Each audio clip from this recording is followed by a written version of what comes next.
had his sights set on a potential victory tonight. Not going to happen for John Hunter. And how about this battle? Haley Deegan in the 1, the 22 of Austin Wayne Self, Tanner Gray in the 15, all back there just outside the top 15.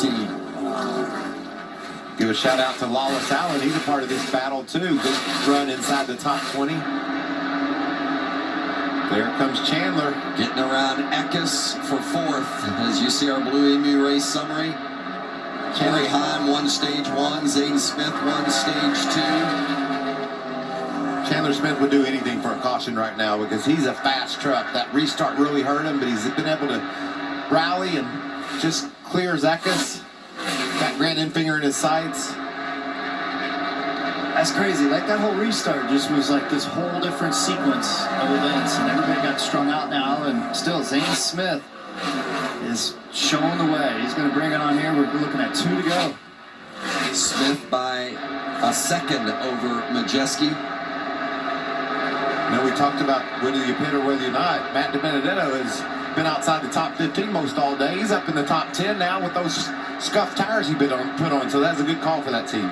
That's good. Hopefully they learn something from that sequence of events.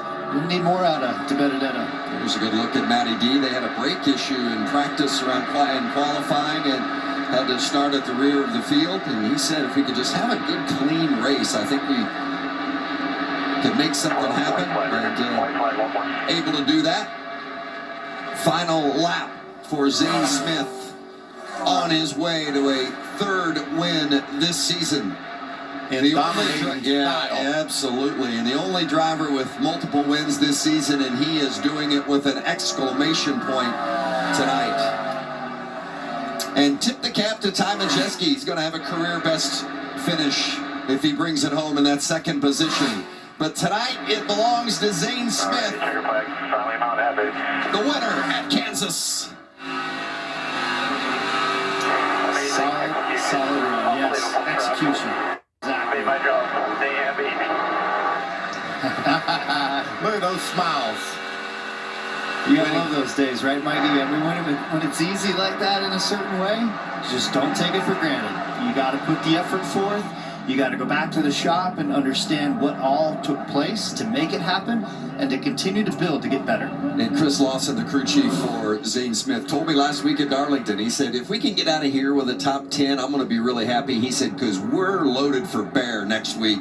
We have got the truck that we really want for Kansas, and look what happened here tonight. And you said it so well earlier, Kurt. It's a team sport. The pit crew did their job. Zane did his job. The truck came to Kansas loaded for bear, as Vince said, and look what the results are. And why did they do that? Because there's tracks in the playoffs later this year. This was a playoff type attitude that I saw right from the beginning with these guys.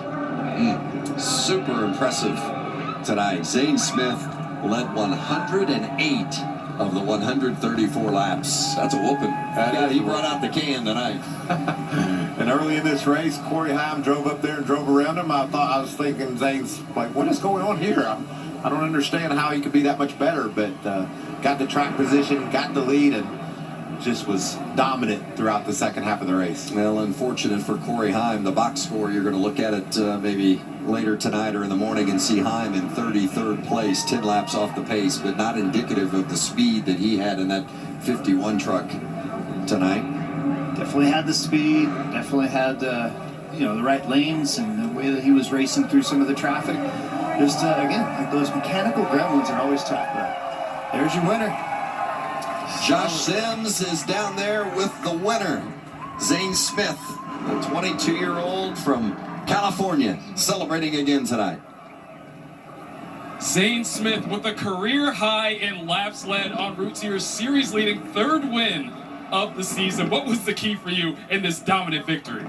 Yeah, really just an unbelievable truck. We honestly struggled there in the first stage, and I feel like I made the mistake last week with adjusting too much in the heat of day, and it wasn't right in the night, and we just executed greatly with this truck. This is our Vegas truck.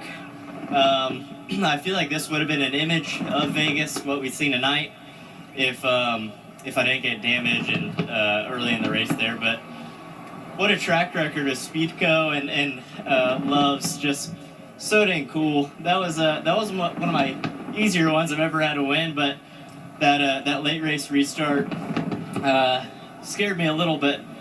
Good thing I didn't have another one there because I am stuck in fourth. So sorry for the no burnout. Well, Zane, you said you wanted that 1.5 miles to add to what you've done because you've won on basically every sort of track. What does this say about you as a driver that you're winning at all these different type of tracks? Yeah, I mean, the Truck Series and the Xfinity Series and really all your career until you hopefully get to this level is all about building your resume, and that's what I'm trying to do the best I possibly do, and none of this would be possible without the great people on this whole 38 team, and it's not always equipment that makes these things go fast, it's all the people, and Bob Jenkins, for performance, everyone on this 38 team is truly unbelievable, probably the most fun I've ever had in my racing career this far. Congrats, Zane.